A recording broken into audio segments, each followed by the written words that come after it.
ABC's Reena Roy, Justice and Homeland Security reporter Luke Barr. Now they're in Providence, also with senior justice reporter Jack Date. Reena, I want to begin with you. What are we learning right now about the victims?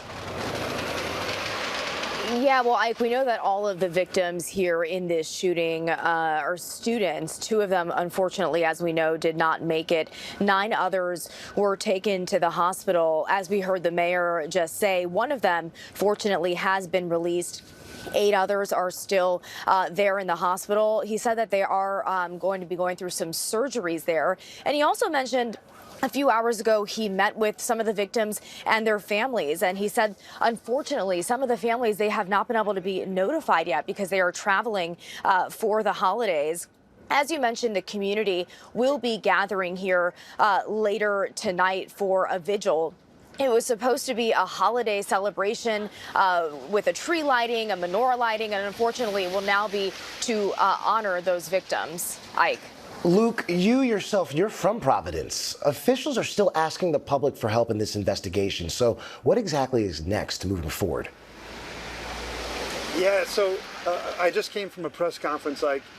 Investigators were light on details and light on, any sort of motive. But we did hear from the FBI director earlier today. And I must tell you, as somebody from Rhode Island, it's surreal to see the FBI director tweeting about this incident here. He said that they took somebody into custody in Coventry, Rhode Island, based off a tip by the Providence, Rhode Island police. They've deployed national resources. They've deployed cellular towers, victim services.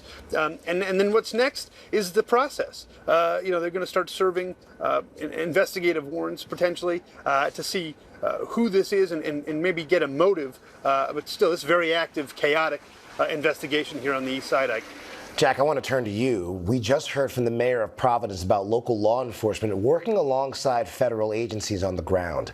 What is the FBI saying about its role in the investigation, and what does that tell you about how all of this unfolded?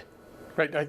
As Luke alluded to, while investigators were very tight-lipped at the press conference in the last hour about how this unfolded, the FBI director did have a social media post which indicated that the FBI deployed something that they called the Cellular Analysis Survey Team.